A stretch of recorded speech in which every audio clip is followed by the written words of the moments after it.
दोस्तों नमस्कार, मैं श्यामनाथ यादव मेडिकल वादी। अभी एक पोस्ट दिखा रहे हैं, ये कन्हैया कुमार का पोस्ट है। इनका कहना है कि कन्हैया कुमार ये कह रहे हैं खुद अपनी पत्नी को छोड़कर भाग गया और दूसरों की पत्नी, बहू, बेटी और बहन को न्याय दिलाने चला है, नौटंकीबाज। ये पोस्ट देखें आप लोग। ये कन्हैया कुमार ने कहा क्यों? तो ये कन्हैया कुमार कह रहे हैं दो प्रकार के भक्त होते हैं, एक भक्त होते हैं और एक अंधभक्त होते हैं। तो अंधभक्तों को ये मालूम होना चाहिए कि ये हम नहीं, ये कन्हैया कुमार कह रहे हैं। तो कन्हैया कुमार का पोस्ट हमने अंधभक्तों को दिखा दिया, भक्तों की कोई बात है नहीं। और ऐसा कन्हैया कुमार ने कहा क्यों, इसके बारे में अभी हम आगे आप लोगों को दिखा रहे हैं कि मोदी ने, पीएम मोदी ने नारी शक्ति बंधन ये समझौता अधिनियम लागू कर रहे हैं। उसी पर कन्हैया कुमार ने ऐसी बात कही। अब इसका लेख देखिए, पहले जसोदाबेन को घर बुलाओ, राहुल गांधी की मोदी को शर्त। बात तो सही है। पापा, मुझे अमेरिका की स्कॉलरशिप मिल गई है। अरे हम अब सुना रहे हैं, क्या करें। मुझे खुशी के आंसू आ रहे हैं। बेटा हो तो ऐसा, तेरे मुंह में घी शक्कर। गर्मी करे सबका दिमाग फ्राई, इसलिए फ्लिपकार्ट पे है अमेजिंग डील्स ऑन एसीज। सुना रहे हैं आप लोगों को। वैसे तो मुझे इन्फ्लुएंसर बनना है। तो बात तो होती है नारी शक्तिकरण की। स्वागत है आपका सुनिए, हिंदुस्तान पर। मैं हूं आपके साथ निकिता मिश्रा।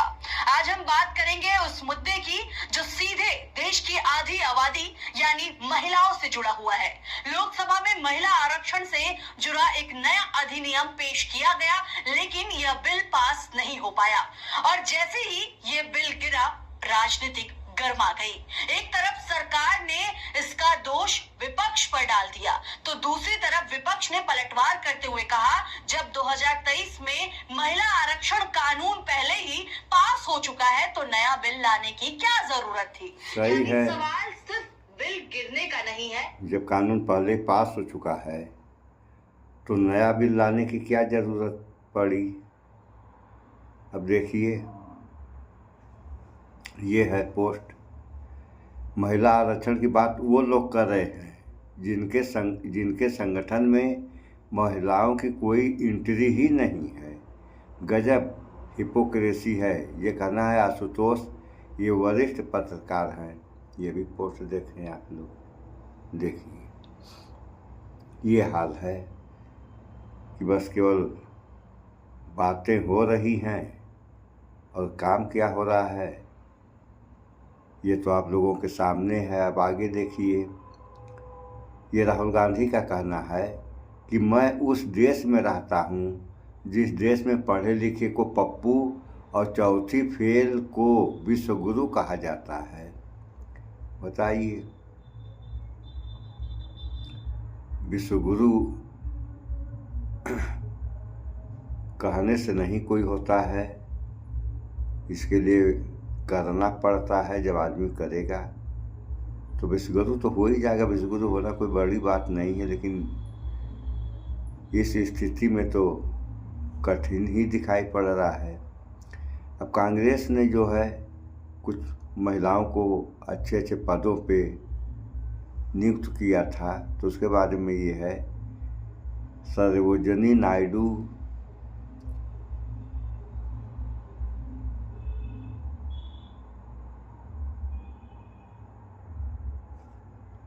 बता रहे हैं आप लोगों से।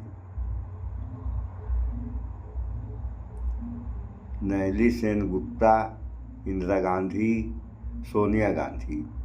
भाजपा ने एक भी बार नहीं, आरएसएस बीजेपी ने महिलाओं को संगठन में नेतृत्व क्यों नहीं दिया है।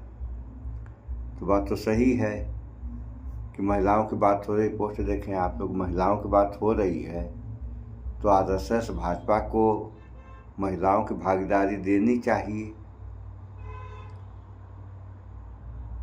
तो भागीदारी तो दिए नहीं। और जो है जितने भी सांसद हैं, अब प्रधानमंत्री के कहने के अनुसार जितने भी लोकसभा या राज्यसभा में जितने भी इनके विधायक सांसद हैं, तो जितना परसेंट आरक्षण महिलाओं को दे रहे हैं, तो उतने पुरुषों का इस्तीफा दिलाकर महिलाओं को एंट्री कराएंगे लोकसभा या राज्यसभा में। कहना तो बहुत आसान है, करके दिखाओ, कहो मत, करके दिखा दो, तब तो बात समझ में आएगी। करना कुछ है नहीं, बस मुंह से बक देना है, तो बकने से क्या होने वाला है। अब देखिए, बंगाल में टीएमसी ने 27% महिलाओं को टिकट दिया है और बीजेपी ने सिर्फ 11%। अब सोचिए महिलाओं के अधिकार के लिए कौन ठीक है। ये कहना है सर्वेश मिश्रा, ये आप प्रवक्ता हैं। देखिए देख लिया आप लोगों ने। तो यही है, जो करना है वह करो, कहो मत, कहने से कुछ नहीं होने वाला है। एक पोस्ट और देखें आप लोग, नारी शक्ति को समर्पित सबसे बड़ा निर्णय। ये हैं पीएम मोदी, हाथ जोड़ के नमस्कार कर रहे हैं। किसका कर रहे हैं? इन्होंने तो औरतों के भी पैर छुए, और किस कारण पैर छुए इसको तो यही जान सकते हैं, बता सकते हैं। अब इस बारे में हम क्या बताएं। और थोड़ा सा आप लोग वीडियो देख लें पीएम मोदी का, ये जो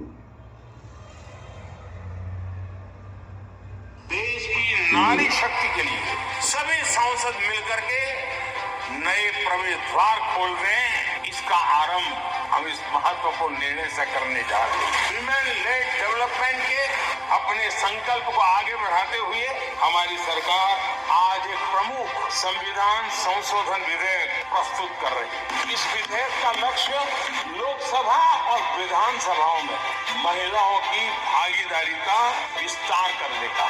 नारी शक्ति वंदन अधिनियम, इसके माध्यम से हमारा लोकतंत्र और मजबूत होगा।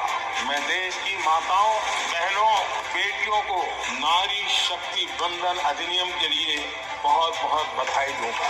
मैं सभी माताओं, बहनों, बेटियों को आश्वस्त करता हूं कि हम इस बिल को कानून बनाने के लिए संकल्पबद्ध है। सुन लिया आप लोगों ने क्या कह रहे हैं।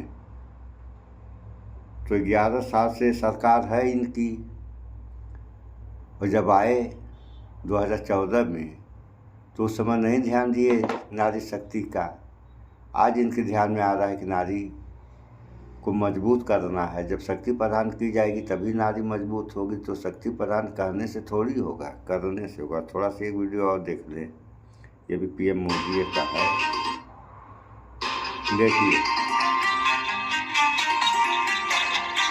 ये वंदन है नारी शक्ति का, ये वंदन है शिक्षा और विज्ञान के अंबर में उसकी ऊंची उड़ान को। ये वंदन है उसके अदम्य साहस और बढ़ते आत्मविश्वास को। ये वंदन है उसके स्वाभिमान और सम्मान को। ये नारी शक्ति वंदन अधिनियम है। नारी शक्ति वंदन अधिनियम मेरी बहनों के अधिकारों की गारंटी है। नारी शक्ति वंदन अधिनियम मेरी बहनों के सपनों के पूरा होने की गारंटी है। नारी शक्ति वंदन अधिनियम देश की नारी शक्ति के सामर्थ्य का सम्मान है। और ये नारी शक्ति वंदन अधिनियम भारत के विकास की, विकसित भारत की भी गारंटी है। ये सिर्फ एक कानून नहीं है, ये देश की बेटियों को लोकसभा और राज्य विधानसभाओं में 33% आरक्षण का भरोसा है। उनकी आवाज को मंच देने का संकल्प है। ये अधिनियम हमारा विकसित भारत संयुक्त भारत होगा, जहां समाज की महिलाओं को, देश की महिलाओं को एक बराबर की आवाज और हक दिया जाएगा। तो आप लोगों ने उस विकसित बनते भारत का अभी क्या होगा, इस पे होगा क्या, ये तो आने वाला कल ही बताएगा। अभी क्या बताया जा सकता है, लेकिन जो देखने में आ रहा है वो आप लोग देख ही रहे हैं कि इस सरकार में महिलाओं के साथ कितने जो है अत्याचार किए गए। बीएचयू की कहानी आप लोगों ने सुना ही। बिल्किस बानो के हत्यारों का क्या हुआ ये भी आप लोगों ने समाचारों में सुना। बाकी जो है अंकिता भंडारी की भी कहानी आप लोग जान ही रहे हैं। और सबसे बड़ी समस्या तब हुई जब महिला पहलवानों के साथ किया गया दुर्व्यवहार, क्या किया गया ये भी आप लोगों ने देखा। और वही सरकार उस समय सोई थी, कोई सुनने वाला नहीं, महिलाओं की आवाज़ कोई सुनने वाला नहीं। और आज महिलाओं को शक्ति देकर के मजबूत किया जा रहा है। तो कहा जा रहा है या किया भी जाएगा। अगर किया जाएगा तब तो ठीक है, लेकिन किया जाएगा तो कब किया जाएगा ये भी बताना चाहिए। अभी 2 राज्यों में चुनाव चल रहे हैं, तो उसमें ही जो है महिलाओं की भागीदारी सुनिश्चित कर दें तब न कहा जाएगा। लेकिन मुंह से कह देंगे और करना कुछ है नहीं। ये हाल है। अगर ऐसा ही हुआ या होता रहेगा। और अभी आप लोग देखिए मणिपुर में जो बवाल मचा है वह अब तक शांत नहीं हुआ। और तब तक गैस की समस्या उत्पन्न हो गई। और गैस की समस्या के कारण बस इसी गुजरात से जो प्रवासी मजदूर हैं बेचारे भाग रहे हैं। लॉकडाउन वाली कहानी जैसी हो गई है। और उसका वीडियो हम आगे दिखाएंगे। वहाँ के मजदूर यहाँ तक कहने पे मजबूर हो गए हैं कि अब गुजरात नहीं आऊँगा, कभी भी गुजरात नहीं आऊँगा। क्या करने गुजरात जाएंगे जब न खाने की व्यवस्था है, न काम की व्यवस्था है, न रहने की व्यवस्था है। तो करेंगे क्या जाकर के। सबसे पहले सरकार को काम सुनिश्चित करना चाहिए। जब काम सुनिश्चित रहेगा तब मजदूरों की सारी समस्याओं का समाधान हो जाएगा। अगर काम ही नहीं रहेगा तो खाएंगे कहाँ से। इन सब बातों पे आप देशवासी और ख़ास तौर से मजदूर वर्ग जो हैं आप लोग विचार करें कि जो हो रहा है यह आप लोगों के या देश के हित में सही हो रहा है या गलत हो रहा है। और जो गैस संकट आया है वह गैस संकट भी अपने आप नहीं आया है। अगर व्यवस्था सही बनाई गई होती तो इस देश में यानी डिजिटल इंडिया में गैस की समस्या तो उत्पन्न ही नहीं होती। वो रह गई बात महंगाई अपनी जगह है और अन्य देशों से सस्ता भी मिलता और सुचारू रूप से मिलता। लेकिन जब वैसी व्यवस्था बनाई जाएगी तब न ऐसा होगा। तो व्यवस्था जैसी बनाई जाती है वैसा ही देश और देश की जनता भुगतती है, चाहे कोई भी देश हो। तो अपना डिजिटल इंडिया कैसे अछूता रहेगा। सो इन सब बातों पर विचार करें आप लोग, भाईचारा बना के रहें। इस वीडियो में इतना ही। स्वच्छता अपनाएं, शुद्ध खाएं, स्वस्थ रहें, शिक्षित बने। जय विज्ञान, जय संविधान। नमस्कार।